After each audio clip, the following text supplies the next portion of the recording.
Viewers welcome back in our programme and doctor ਸਾਹਿਬ ਸਾਡਾ ਪਹਿਲਾ ਸਵਾਲ ਹੈ ਰਾਹੁਲ ਗਾਂਧੀ ਨੇ ਦਿੱਲੀ ਦੇ ਇੱਕ ਇਕੱਠ ਵਿੱਚ ਬੋਲਦਿਆਂ ਅਕਾਲੀ ਦਲ ਦੀ ਤਾਰੀਫ ਕੀਤੀ ਹੈ। ਉਸ ਨੇ ਗੁੰਮਰਾਹ ਨੌਜਵਾਨਾਂ ਨੂੰ ਮੁੱਖ ਧਾਰਾ ਵਿੱਚ ਸ਼ਾਮਲ ਕੀਤਾ ਹੈ। ਇਸ ਬਾਰੇ ਤੁਹਾਡੇ ਕੀ ਕਮੈਂਟਸ ਹਨ?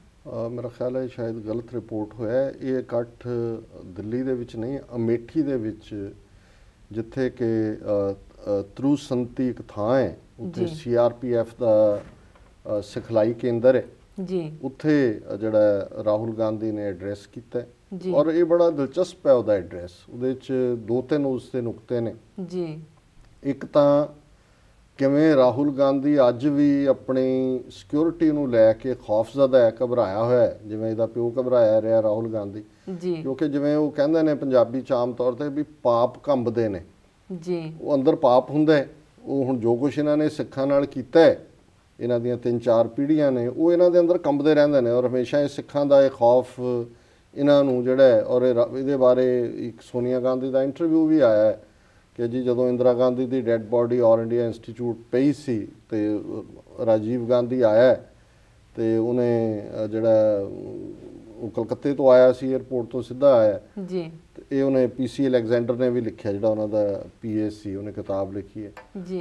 ਤੇ ਉਹਨੇ ਕਿਹਾ ਕਿ ਵੀ ਉਹਨੇ ਅਲੈਗਜ਼ੈਂਡਰ ਨੇ ਕਿਹਾ ਕਿ ਵੀ ਮੈਂ ਦੇਖਿਆ ਕਿ ਵੀ ਸੋਨੀਆ ਗਾਂਧੀ ਰੋ ਕੇ ਉਹਨੂੰ ਕਹਿ ਰਹੀ ਸੀ ਵੀ ਤੂੰ ਪ੍ਰਾਈਮ ਮਿਨਿਸਟਰ ਨਾ ਬਣ ਜੀ, ਵੀ ਤੂੰ ਐਕਸੈਪਟ ਨਾ ਕਰ।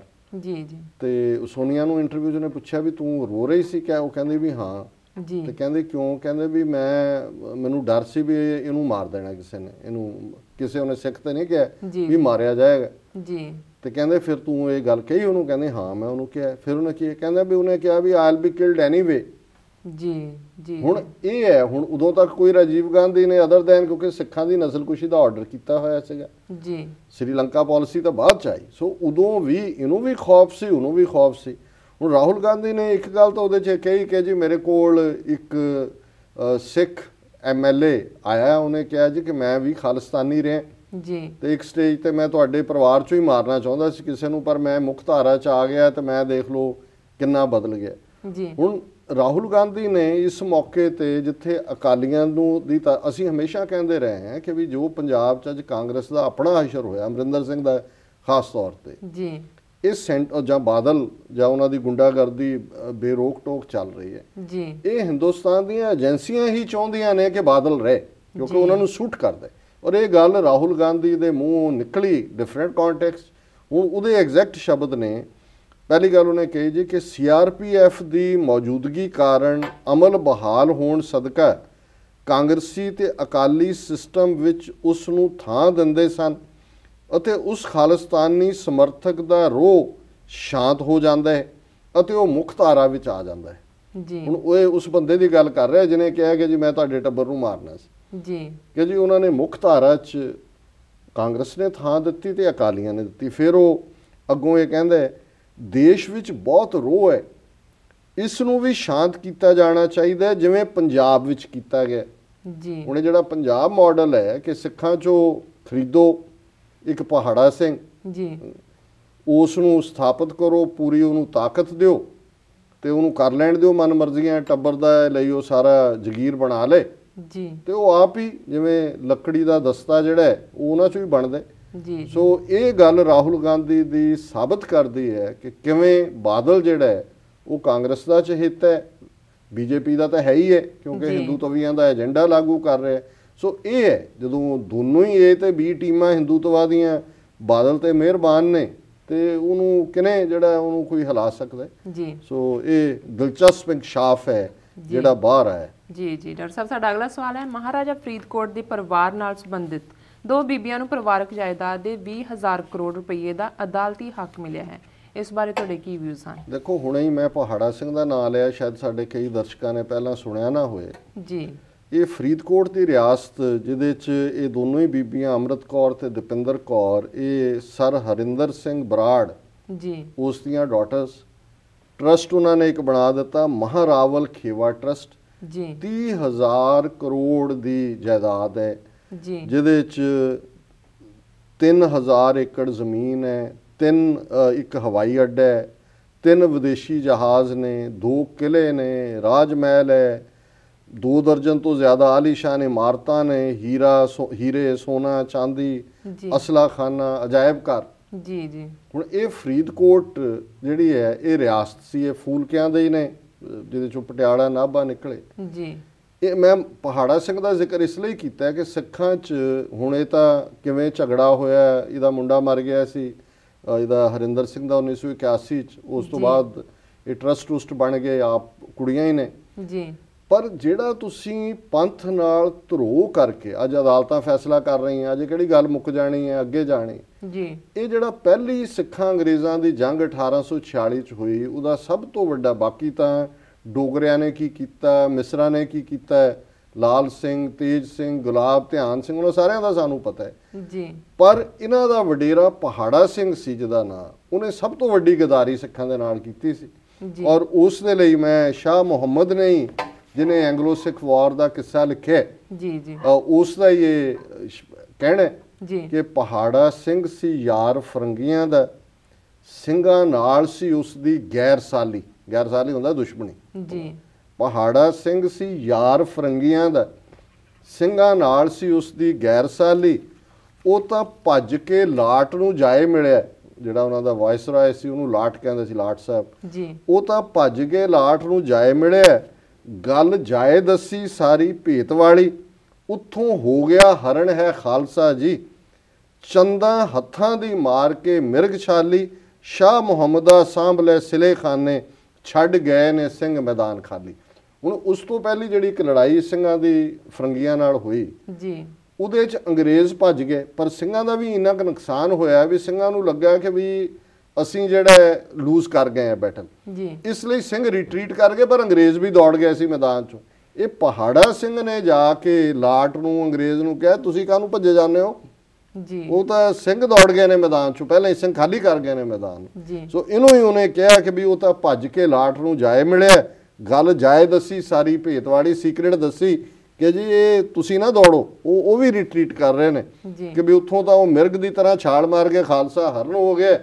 ਸੋ ਪਹਾੜਾ ਸਿੰਘ ਸੀ ਯਾਰ ਫਰੰਗੀਆਂ ਦਾ। ਅਜੇ ਪਹਾੜਾ ਸਿੰਘ ਦੀ ਔਲਾਦ ਫਰੀਦਕੋਟੀਏ ਰਾਜੇ ਤੇ ਕਿਵੇਂ ਇਹਨਾਂ ਦੀਆਂ ਜਿਹੜੀਆਂ ਉਹ ਸਾਰੀਆਂ ਲੜਾਈਆਂ ਅਦਾਲਤਾਂ 'ਚ ਡਿਸਾਈਡ ਹੋ ਰਹੀਆਂ ਨੇ ਤੇ ਅੱਗੋਂ ਵਾਰਿਸ ਵੀ ਕੋਈ ਨਹੀਂ ਰਿਹਾ। ਸੋ ਇਹ ਹੈ ਵੀ ਜਦੋਂ ਤੁਸੀਂ ਪੰਥ ਨਾਲ ਧਰੋਹ ਕਮਾਓਗੇ, ਅੱਜ ਜੋ ਬਾਦਲ ਕਰ ਰਿਹਾ ਇਹ ਵੀ ਪਹਿਲਾਂ ਤਾਂ ਫਰੀਦਕੋਟ ਕੰਸਟੀਚੁਐਂਸੀ ਸੀ, ਇਹਦੀ ਉੱਥੋਂ ਹੀ MP ਬਣਦਾ ਸੀ। ਤਾਂ ਮੈਂ ਕਈ ਵਾਰੀ ਇਹਨੂੰ ਲਿਖਦਾ ਹੁੰਦਾ ਸੀ ਪ੍ਰਕਾਸ਼ ਸਿੰਘ ਬਾਦਲ ਉਰਫ ਪਹਾੜਾ ਸਿੰਘ। ਸੋ ਇਹਨਾਂ ਦਾ ਹਸ਼ਰ ਵੀ ਜਿਹੜਾ ਅਲਟੀਮੇਟਲੀ ਇਹਨਾਂ ਦੇ ਵੀ ਵਾਰਿਸ ਇਦਾਂ ਹੀ ਜਦਾਦਾਂ ਦੀ ਲੜਾਈਆਂ ਹੀ ਹੋਣੀਆਂ ਨੇ, ਇਹਨਾਂ ਨੇ ਅਦਾਲਤਾਂ 'ਚ ਹੀ ਲੜਨਾ ਜਾ ਕੇ। ਜੀ ਡਾਕਟਰ ਸਾਹਿਬ, ਤੁਹਾਡਾ ਬਹੁਤ ਬਹੁਤ ਧੰਨਵਾਦ। ਤੁਸੀਂ ਸਾਡੇ ਸਵਾਲਾਂ ਦੇ ਜਵਾਬ ਸਾਡੇ ਦਰਸ਼ਕਾਂ ਨਾਲ ਸਾਂਝੇ ਕੀਤੇ ਤੇ ਪ੍ਰੋਗਰਾਮ ਦੇ ਅੰਤ ਵਿੱਚ ਸਾਡੇ ਦਰਸ਼ਕਾਂ ਨੂੰ ਦੱਸੋ ਅੱਜ ਦਾ ਵਿਚਾਰ।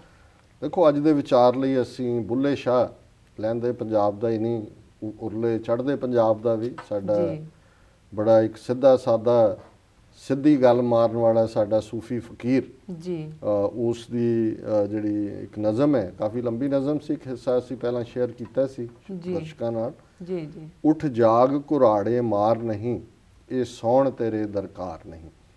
ਸੋ ਇਹ ਮੈਸੇਜ ਕਿ ਵੀ ਜੀਵਨ ਜਿਹੜਾ ਕੁਝ ਕਰਨ ਲਈ ਹੈ, ਸੌਣਾ ਇਹ ਨਹੀਂ ਵੀ ਤੁਸੀਂ 7 ਘੰਟੇ ਸੌਵੋ ਨਾ।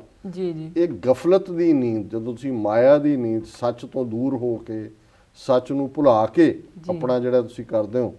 ਸੋ ਜਿਸ ਨੂੰ ਕਬੀਰ ਸਾਹਿਬ ਨੇ ਫਰਮਾਇਆ ਕਿ ਕਬੀਰ ਸੂਤਾ ਕਿਆ ਕਰੇ, ਉੱਠ ਕੇ ਨਾ ਜਪੇ ਮੁਰਾਰ, ਇੱਕ ਦਿਨ ਸੋਵਨ ਹੋਏਗੋ ਲਾਮੇ ਗੋੜ ਪਸਾਰ। ਹੁਣ ਬੁੱਲੇ ਸ਼ਾਹ ਕਹਿੰਦੇ ਨੇ, ਜਿਹੜੇ ਸਨ ਦੇਸ਼ਾਂ ਦੇ ਰਾਜੇ, ਨਾਲ ਜਿਨ੍ਹਾਂ ਦੇ ਵੱਜਦੇ ਵਾਜੇ, ਗਏ ਹੋ ਕੇ ਬੇਤਖਤੇ ਤਾਜ਼ੇ, ਕੋਈ ਦੁਨੀਆ ਦਾ ਇਤਬਾਰ ਨਹੀਂ, ਉੱਠ ਜਾਗ ਘੁਰਾੜੇ ਮਾਰ ਨਹੀਂ, ਇਹ ਸੌਣ ਤੇਰੇ ਦਰਕਾਰ ਨਹੀਂ। ਕਿੱਥੇ ਹੈ ਸੁਲਤਾਨ ਸਿਕੰਦਰ, ਮੌਤ ਨਾ ਛੱਡੇ ਪੀਰ ਪੈਗੰਬਰ, ਸਭੇ ਛੱਡ ਛੱਡ ਗਏ ਅਡੰਬਰ, ਕੋਈ ਇੱਥੇ ਪਾਏਦਾਰ ਨਹੀਂ, ਉੱਠ ਜਾਗ ਘੁਰਾੜੇ ਮਾਰ ਨਹੀਂ, ਇਹ ਸੌਣ ਤੇਰੇ ਦਰਕਾਰ ਨਹੀਂ। ਕਿੱਥੇ ਮੀਰ ਮਲਕ ਸੁਲਤਾਨਾ, ਸਭੇ ਛੱਡ ਛੱਡ ਗਏ ਟਿਕਾਣਾ, ਕੋਈ ਮਾਰ ਨਾ ਬੈਠੇ ਠਾਣਾ, ਲਸ਼ਕਰ ਦਾ ਜਿਨਾ ਸ਼ੁਮਾਰ ਨਹੀਂ, ਉੱਠ ਜਾਗ ਘੁਰਾੜੇ ਮਾਰ ਨਹੀਂ, ਇਹ ਸੌਣ ਤੇਰੇ ਦਰਕਾਰ ਨਹੀਂ। ਫੁੱਲਾਂ ਫੁੱਲ ਚੰਬੇਲੀ ਲਾਲਾ, ਸੋਸਨ ਸਿੰਬਲ ਸਰੂ ਨਿਰਾਲਾ, ਬਾਦੇ ਖਿਜ਼ਾ ਕੀਤਾ ਬੁਰ ਹਾਲ ਹੈ, ਨਰਗਸ ਨਿਤ ਖੁਮਾਰ ਨਹੀਂ। ਇਹ ਜਿਹੜਾ ਬਾਦੇ ਖਿਜ਼ਾ ਪਤਝੜ ਨੂੰ ਕਹਿੰਦੇ ਨੇ ਜੀ ਨਰਗਸ ਫੁੱਲ ਵੀ ਜਿਹੜੇ ਨੇ ਅਲਟੀਮੇਟਲੀ ਉਹਨਾਂ ਦਾ ਵੀ ਖੁਸ਼ਬੂ ਮੁੱਕ ਜਾਂਦੀ ਹੈ। ਸੋ ਉੱਠ ਜਾਗ ਘੁਰਾੜੇ ਮਾਰ ਨਹੀਂ, ਇਹ ਸੌਣ ਤੇਰੇ ਦਰਕਾਰ ਨਹੀਂ। ਜੋ ਕੁਝ ਕਰਸੇ ਸੋ ਕੁਝ ਪਾਸੇ, ਇਹ ਲਹਿੰਦੀ ਪੰਜਾਬੀ ਹੈ ਪੁੱਠੋਹਾਰੀ। ਜੋ ਕੁਝ ਕਰਸੇ ਸੋ ਕੁਝ ਪਾਸੇ, ਨਹੀਂ ਤਾਂ ਓੜਕ ਪਛਤਾਸੇ। ਸੁੰਡੀ ਕੁੰਜ ਵਾਂਗ ਕੁਰਲਾਸੇ, ਖੰਭਾ ਬਾਜ ਉਡਾਰ ਨਹੀਂ। ਜਿਵੇਂ ਕੂੰਜ ਇੱਕ ਵਿਛੜ ਜਾਂਦੀ ਹੈ ਤੇ ਫਿਰ ਕੁਰਲਾਉਂਦੀ ਹੈ। ਜੀ ਜੀ ਤੇ ਅਖੀਰ ਚ ਉਹਨਾਂ ਨੇ ਬੁੱਲਾ ਸ਼ਾਹ ਕਹਿੰਦੇ ਨੇ, ਬੁੱਲਾ ਸ਼ੌ ਬਿਨਾ ਕੋਈ ਨਾਹੀਂ, ਇੱਥੇ ਉੱਥੇ ਦੋਹੀਂ ਸਰਾਹੀਂ। ਸੰਭਲ ਸੰਭਲ ਕੇ ਕਦਮ ਟਿਕਾਈ, ਫਿਰ ਆਵਣ ਦੂਜੀ ਵਾਰ ਨਹੀਂ। ਉੱਠ ਜਾਗ ਘੁਰਾੜੇ ਮਾਰ ਨਹੀਂ, ਇਹ ਸੌਣ ਤੇਰੇ ਦਰਕਾਰ ਨਹੀਂ। ਸੋ ਇਹੀ ਥਾਟ ਹੈ ਜਦੋਂ 10ਵੇਂ ਪਾਤਸ਼ਾਹ ਇਹ ਫਰਮਾਉਂਦੇ ਨੇ ਕਿ ਭਾਰੀ ਭੁਜਾਨ ਕੇ ਭੂਪ ਭਲੀ ਬਿਦ, ਨਿਆਵਤ ਸੀਸ ਨਾ ਜਾਤ ਵਿਚਾਰੇ। ਇਤੇ ਪਏ ਤੋਂ ਕਹਾਂ ਪਏ ਭੂਪਤ, ਅੰਤ ਕੋ ਨਾਂਗੇ ਹੀ ਪਾਏ ਪਧਾਰੇ। ਜੀ ਇਹ ਭਾਰੀਆਂ ਭਾਰੀਆਂ ਭੁਜਾਵਾਂ ਵਾਲੇ ਮਾਈਟੀ ਕਿੰਗਸ, ਜਿਨ੍ਹਾਂ ਅੱਗੇ ਕਿੰਨੇ ਲੋਕ ਸਿਰ ਨਵਾਉਂਦੇ ਸਨ, ਉਹਨਾਂ ਦੀ ਕਿੰਨੀ ਰਿਆਇਆ ਸੀ, ਉਹਦੀ ਗਿਣਤੀ ਨਹੀਂ ਹੋ ਸਕਦੀ। ਇਤੇ ਪਏ ਤੋਂ ਕਹਾਂ ਪਏ ਭੂਪਤ, ਗੁਰੂ ਸਾਹਿਬ ਕਹਿੰਦੇ ਕਿੱਥੇ ਗਏ ਉਹ ਸਾਰੇ ਰਾਜੇ। ਜੀ ਅੰਤ ਕੋ ਨਾਂਗੇ ਹੀ ਪਾਏ ਪਧਾਰੇ, ਅਖੀਰ ਨੰਗੇ ਪੈਰ ਇਸ ਦੁਨੀਆ ਤੋਂ ਚਲੇ ਗਏ। ਸੋ ਉੱਠ ਜਾਗ ਘੁਰਾੜੇ ਮਾਰ ਨਹੀਂ, ਇਹ ਸੌਣ ਤੇਰੇ ਦਰਕਾਰ ਨਹੀਂ। ਜੀ ਜੀ ਡਾਕਟਰ ਸਾਹਿਬ ਤੁਹਾਡਾ ਬਹੁਤ ਬਹੁਤ ਧੰਨਵਾਦ। ਤੁਸੀਂ ਬਹੁਤ ਵਧੀਆ ਵਿਚਾਰ ਸਾਡੇ ਦਰਸ਼ਕਾਂ ਨੂੰ ਅੱਜ ਦੱਸਿਆ ਤੇ ਇੱਥੇ ਲੈਣੇ ਆ ਅਸੀਂ ਆਪਣੇ ਵਿਊਅਰਸ ਕੋਲ ਇਜਾਜ਼ਤ। ਵੀਰ ਸਾਡੇ ਪ੍ਰੋਗਰਾਮ ਦਾ ਸਮਾਂ ਇੱਥੇ ਸਮਾਪਤ ਹੁੰਦਾ। ਤੁਸੀਂ ਆਪਣੇ ਰਾਏ ਤੇ ਸੁਝਾਅ ਸਾਨੂੰ ਭੇਜਣਾ ਨਾ ਭੁੱਲਣਾ ਸਾਡੇ ਇਸ ਪਤੇ ਤੇ sos@vh4.tv ਤੇ। ਅਸੀਂ ਆਪਣਾ ਪ੍ਰੋਗਰਾਮ ਲੈ ਕੇ ਸੋਮਵਾਰ ਫਿਰ ਤੁਹਾਡੇ ਰੂਬਰੂ ਹੋਵਾਂਗੇ। ਤਦ ਤੱਕ ਲਈ ਸਾਨੂੰ ਆਗਿਆ ਦਿਓ। ਵਾਹਿਗੁਰੂ ਜੀ ਕਾ ਖਾਲਸਾ, ਵਾਹਿਗੁਰੂ ਜੀ ਕੀ ਫਤਿਹ।